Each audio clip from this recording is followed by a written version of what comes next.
Hi, this is Kevin with KGM Jam, owner of ProAdvertisersClub, a totally free site to advertise. Go to ProAdvertisersClub.com and join for free today. Okay, this is the 30th of January, a Sunday, and I am checking out my Splinterlands site and going to show you the ways I'm making money and how things are going. I've gone ahead and done the quest. You can do a daily quest, and if you win 5 battles with a certain card and this one was called the sneak quest, and this symbol is on certain cards for the sneak ability, and basically they can attack anywhere in the line. So depending on what your strategy is, they can help you deal a lot of initial damage. Well, what I'm realizing is, especially in the first round or two, the more damage you can do, that wipes out any of the other opponent's cards, starts a snowball effect that will help you win that battle. So this is actually a good card. And these quests also help you learn the game, because by doing so, you learn what that ability does and the benefits of it. So let's go ahead and claim the reward, because you get one chest every day. And now it'll be like, I think it's 20 hours, 24 hours to the next quest.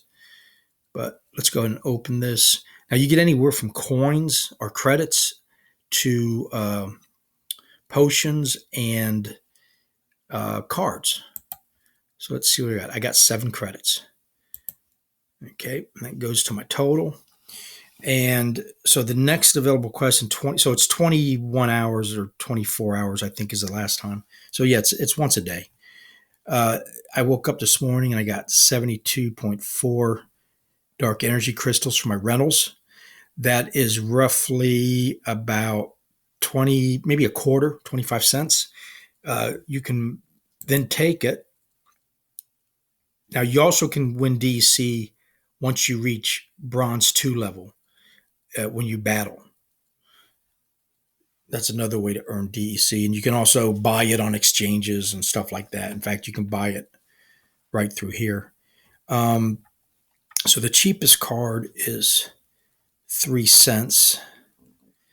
And once it loads up, let's go look at what a quarter could get me right now. But the strategy I got is through my rentals is to accumulate the cards, and thus increasing my power level, my staking level, um, and my overall value of my collection. Because remember, these are all NFTs. Okay, so there's 10 cents, 12 cents. The highest cards are $30,000. I obviously do not have enough for that. But this guy I like. He already has a pretty high attack. He's kind of not on the fastest side and not the most thing, but he never misses. And a strategy I've been using is putting him on the back end of my cards, which means he'll get attacked last unless they have a sneak attack card or something like that. And that way he can just wail on people until they get up to him, if they even do. But let's see, I can go up to a quarter. This one right here I like. Uh, he's got this ability. He can attack from any position and will target the enemy monster with the lowest health. So the thing with the lowest health is, like, this one's only got 2, but the magic can shoot at anybody in line. So what I'm saying is, with his 3 attack, he could take these out, and you don't have to put him in the front of the line. You could put him anywhere in the line, just like with the guy shooting the arrow. And them 2 can do a lot of damage until, while your main guy's getting the heck beat out of him, type thing. So let's go. Okay, so I'm up in the quarter areas. So let's see what we got. But what this number right here is, that's the circulation. This is the number of people selling a card, or the number of cards for sale. And as people buy these cards and combine, they can either just keep them like a regular card, or they can combine them to make more powerful cards. And when they do that, the circulation supply comes down, because when you're burning cards, you're destroying them. They no longer exist. The new card exists. Okay, so if you destroy two cards, you're destroying, or if you combine two cards, you're destroying one card, or destroying two cards and then making a new one card, which is a difference of one.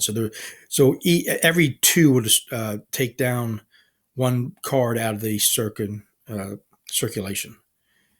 Okay. So anyway, that's my strategy. Now I can let this accumulate, and we'll go over here. Where else? How else this helps is that the bigger you make your card collection, the more on the drop you're gonna, because they do a snapshot of your account, and the higher this number goes, the more SPS you get, which are these right here. Now I got zero here, but I got it all staked, and right now the staking's paying 34.76%, and that's pretty damn good. Now they're going to do these airdrops every day, and they've already done 187 of them, and so about half, a little over halfway through, or almost halfway through, and they do it at 11 o'clock. So there's another way you're making money. Then you stake it. There's another way you're making money. That's what I've made so far. I've been doing this for about 3 weeks, and but the ideal is the bigger your account gets, the more money you're going to make, type thing. Um, I've also been getting, now see, I'm going to go ahead and claim this. This is my staking rewards, which they add up every minute. Uh, so you don't have to wait a very long time to get them.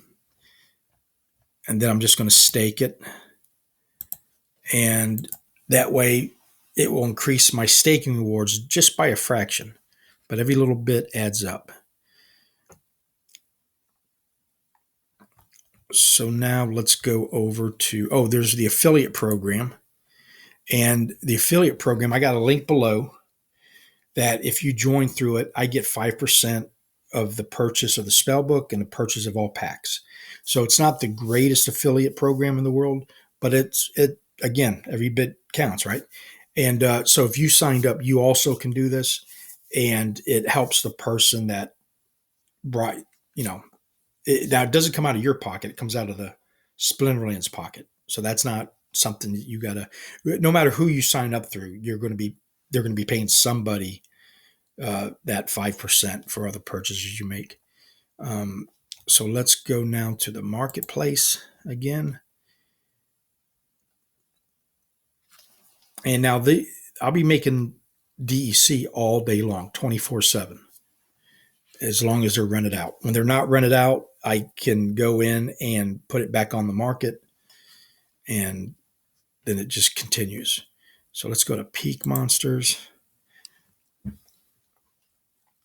And this is going to show you an overview of my entire account. It's going to be a slow process, but because I'm trying not to put in any more of my own money. I do occasionally buy packs, and so I'm making 143.709 DEC a day. So I got a card that's not rented out yet. So I got to find out what that is, and I might have it listed too high because sometimes the price drops while you're listing it.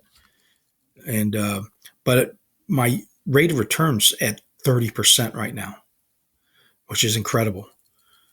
And there's the value of my collection. When I started out making these videos a few days ago, it was at about 560, I think. So this number is going to go up and down as the value of the cards. And the SPS coin is, like everything else, is low right now. It's only, I think, 12 cents. But as the rest of the crypto environment goes up, so will that.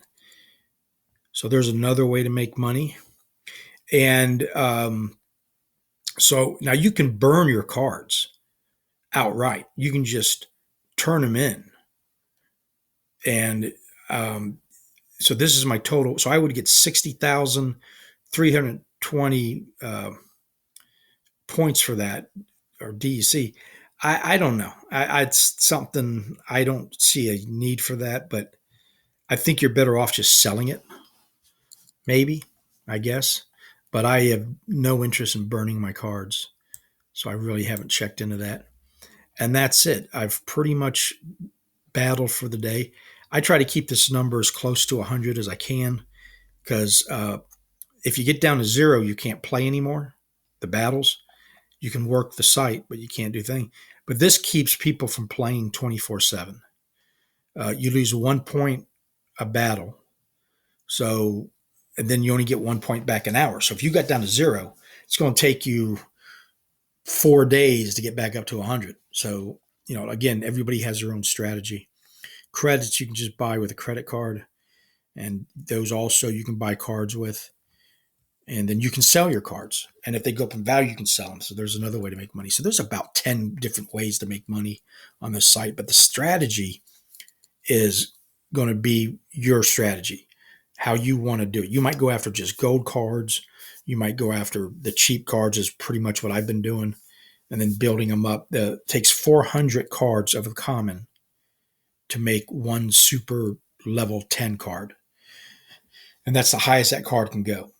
But at that point, you take the number of cards in that card, which is 400, and if it's $1, the value, then you got a $400 card. See how that works? So you could see it's like you own 400 shares in a stock, and if it goes up a penny, all 400 shares goes up a penny. So it's pretty cool. And that's about it. So my strategy is to accumulate through rentals and buying and selling cards, and then reinvesting it. That way I'm not using any more of my own money, and build it up to a nice size business, and hopefully, get it to where you're making $50 a day, maybe, whatever the case might be. But you're going to be able to see how I do in all these videos. So that's it. I just wanted to get this out. Thank you for watching, and have a nice day.